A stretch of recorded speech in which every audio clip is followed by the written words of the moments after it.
Donc l'UNAFAM est une association qui aide, qui conseille les personnes qui ont des proches qui souffrent de troubles psychiques.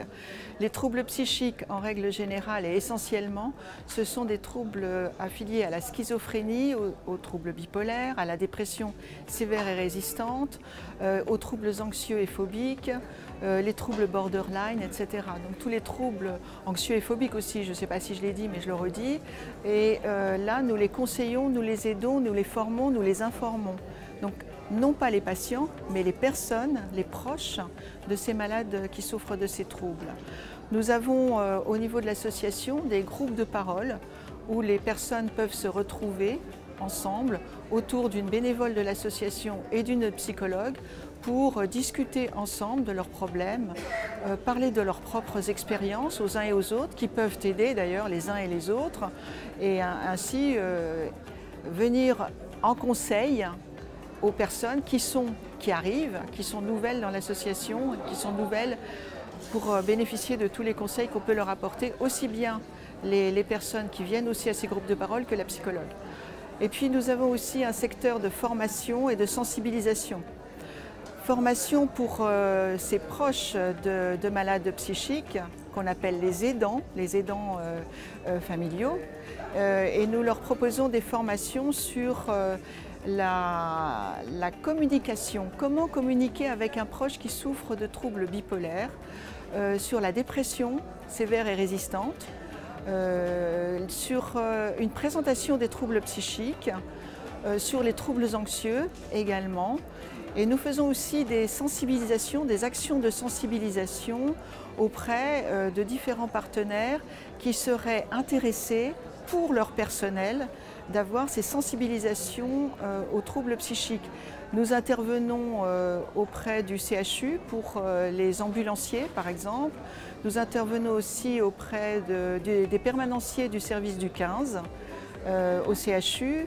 Nous sommes intervenus auprès des forces de police, nous sommes intervenus auprès des mandataires de justice, dernièrement auprès de l'Institut Agro.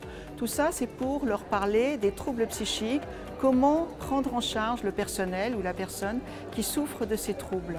Voilà essentiellement notre mission. Nous avons aussi des contacts avec toutes les structures et toutes les administrations aussi, comme l'ARS par exemple, avec la MDPH, le conseil départemental, le CHU, puisque nous représentons les usagers qui pratiquent le CHU, les usagers eux-mêmes ou leurs familles, dans la commission des usagers au CHLC.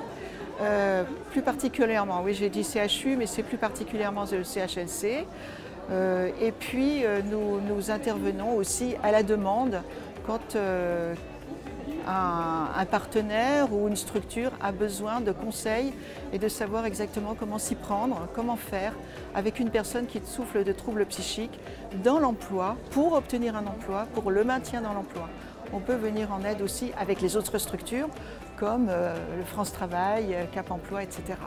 Nous n'avons pas encore de lien avec l'emploi accompagné. Nous connaissons les structures, nous connaissons les personnes qui y travaillent et qui peuvent aider, mais nous, pour l'instant, ça va peut-être venir, mais pour l'instant, nous n'avons pas encore de lien direct avec ces personnes-là. Ce n'est pas comme l'UNAFAM nationale. L'UNAFAM nationale, parce que l'UNAFAM, nous, départementale 21, nous dépendons aussi de l'UNAFAM nationale. Il y a une UNAFAM nationale avec des UNAFAM départementales et des UNAFAM régionales. Donc l'UNAFAM nationale a fait tout un travail au niveau de l'emploi. D'ailleurs, quand on va sur son site, on peut regarder effectivement des ouvrages qui ont été établis sur l'emploi pour les personnes en difficulté psychique. Nous sommes plutôt axés pour l'instant sur le logement, mais on va s'ouvrir à l'emploi aussi parce que c'est très demandé. On a des demandes des employeurs qui ne savent pas comment s'y prendre pour pouvoir justement soit repérer quelqu'un qui est malade psychique qui ne l'a pas dit, qui ne veut pas le dire, qui n'a pas l'intention de le dire.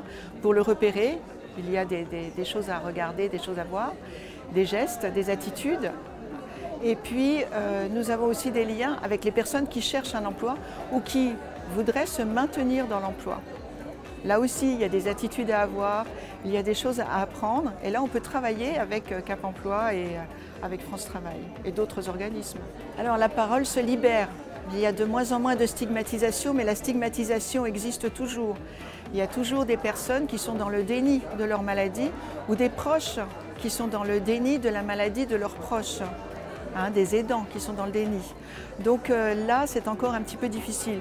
Mais grâce à des campagnes quand même plus ou moins publicitaires, on en parle de plus en plus. Il y a des semaines d'information, ce qu'on appelle nous les SISM, des semaines d'information sur la santé mentale. Il y a des actions nationales qui mettent en place des journées d'action, des journées d'information sur la maladie psychique. Donc la parole se libère de plus en plus. Et ça, c'est une bonne chose pour les malades.